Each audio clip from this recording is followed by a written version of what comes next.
Yang saya hormati dan banggakan Mbak Oki, Uda Media, dan Pak Teguh, teman-teman yang hadir di forum ini. Saya ingin mulai begini. Sebenarnya apa yang terjadi di Pati hanya sebagian kecil dari problematika mengatur negara kita. Eh, Banyak sekali kebijakan yang harusnya publik marah dan kecewa dalam pemerintahan hari ini dan 10 tahun yang lalu. Tetapi khas eh, rakyat Indonesia, kebijakan yang kemudian dipermasalahkan itu kecenderungannya memang kebijakan yang berdampak langsung dengan mereka. Misalnya di Pati, begitu ya, begitu dinaikkan pajak itu terdampak langsung kepada rakyat, ya rakyat marah begitu. Padahal ada kebijakan lain yang sangat luar biasa yang kemudian sebenarnya secara tidak langsung berdampak kepada ekonomi kita, terhadap pendidikan kita. Tadi sudah diurai dengan sangat luar biasa oleh media. Eh, saya pikir ya tentu Pati membanggakan ya, persis seperti apa yang disampaikan oleh Mbak Oki, bahwa ini permulaan yang cantik untuk bicara bahwa rakyat peduli haknya, dan kalau hak rakyat itu diganggu, kami akan bisa melakukan sesuatu. Nah, sekali lagi memang banyak kebijakan yang sebenarnya akan membuat publik kecewa kalau kemudian dibaca dengan lebih baik misalnya. Tadi saya dengar sempat eh, media mengurai soal koperasi merah putih begitu ya, desa merah putih dan lain-lain. Itu angkanya akan sangat luar biasa dan punya motif kecurangan eh, yang sangat luas di masa depan, terutama penyelenggaraan pemilu. Tetapi mari kita fokus ke Pati terlebih dahulu. Saya dan Pak Teguh di berbagai media pernah menyarankan kepada Pak Teguh bahwa problematika Pati itu jangan dibawa terlalu meluas. Fokus kepada hal yang sedang dipermasalahkan publik ketika itu, yaitu masalah kenaikan pajak dan sikap arogansi dari eh, Bapak Bupati. Karena kalau kita cermati mau 12 tuntutan itu coba dibahas satu persatu, saya yakin ini bicara soal meredam ketegangan publik saja, bukan menyelesaikan pokok persoalan. Misalnya kalau kita perhatikan ketentuan pasal 67 dan pasal 76 Undang-Undang Pemerintahan Daerah, sebenarnya sikap dan tindakan Pak Bupati sudah bermasalah, baik eh, melanggar kewajiban maupun larangan yang sebenarnya tidak boleh dilakukan oleh seorang kepala daerah atau wakil kepala daerah. Pertama, dia tidak boleh membuat kebijakan yang menimbulkan keresahan masyarakat. Dia sudah lakukan itu, gitu ya. Tidak perlu dibuktikan oleh DPRD apakah tindakan Pak Bupati atau kebijakannya sudah menimbulkan keresahan masyarakat. Sudah terlihat tidak hanya oleh mata anggota DPRD di Pati, tapi oleh seluruh rakyat Indonesia, kebijakan Pak Bupati telah menimbulkan keresahan. Nah, misalnya larangan melakukan perbuatan tercela dan lain-lain, bukankah itu sudah jelas ya? Ada buktinya bahwa Bupati menuding ini tuh usulan dari camat. Faktanya ada video yang memperlihatkan ini adalah usulan Pak Bupati.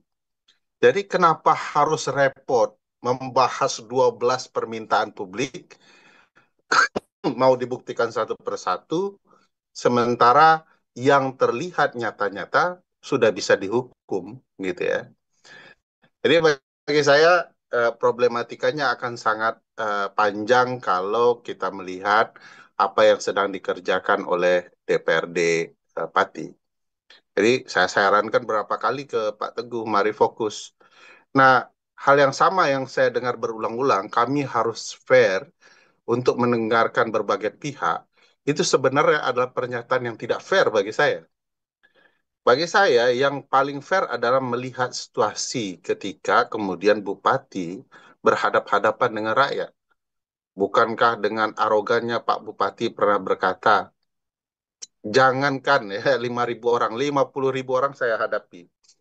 Nah, ini kan sikap arogan yang sebenarnya tidak patut dan bisa dikatakan sebagai pemicu keributan. Itu sama dengan ketika anggota DPR RI marah-marah dengan sikap publik yang melakukan tindakan yang tidak patut juga sebenarnya ya, mensweeping rumah rumah anggota DPR, Menteri Keuangan dan lain-lain.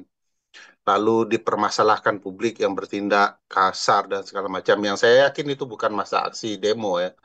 Tapi kenapa yang dipermasalahkan situasi itu bukan sikap yang memicu masalah.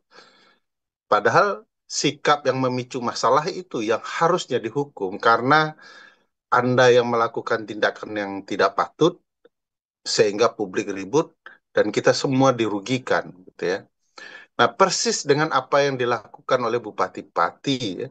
Dia melakukan sikap dan tindakan yang tidak patut dan harusnya nyata-nyata sudah diberikan hukuman. Nah, ini problematika bakal panjang soal 12 hal yang mau diurai satu persatu oleh DPRD Pati. Belum lagi setelah 34 3/4 orang hadir, itu setengahnya menyetujui apa untuk memberhentikan Bupati Pati, itu akan terus berlanjut karena putusan final and bindingnya ada di Mahkamah Agung kan. Nah, ini persoalan yang panjang sekali yang menurut saya harusnya eh, politisi lebih bijak dalam melihat situasi dan keadaan.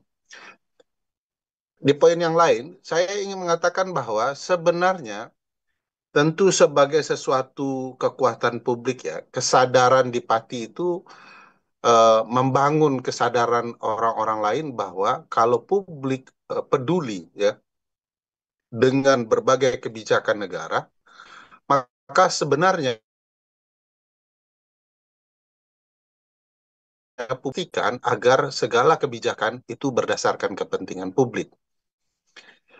Nah, kalau Ibu Bapak sekalian amati, sebenarnya Mahkamah Konstitusi sudah memberikan saran bagi pembuat kebijakan dan pembuat undang-undang bahwa segala kebijakan dan peraturan perundang-undangan yang mau dibuat mestinya melibatkan partisipasi publik.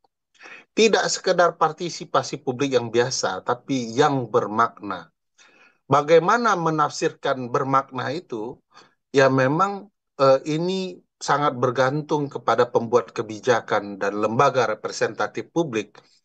Seringkali pembuat kebijakan dan lembaga representatif publik mengabaikan nilai-nilai keterwakilan dan aspirasi publik itu bisa bermakna dalam pembuatan kebijakan.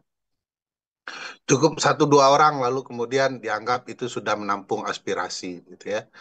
Eh, Padahal kalau kita lihat apa yang disampaikan publik luar biasa di Pati itu sudah jadi satu poin kebijakan yang mestinya harus tuntas.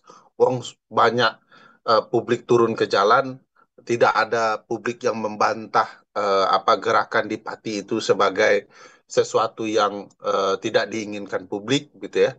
Nah, mana kebijakannya ya? Mana kemudian keberanian menampung aspirasi publik?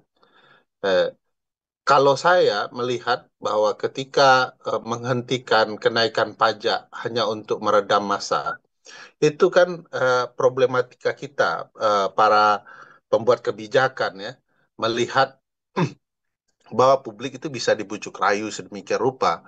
Nanti kalau semua sudah tenang-tenang begitu ya, buat kebijakan yang lain yang meresahkan publik ya.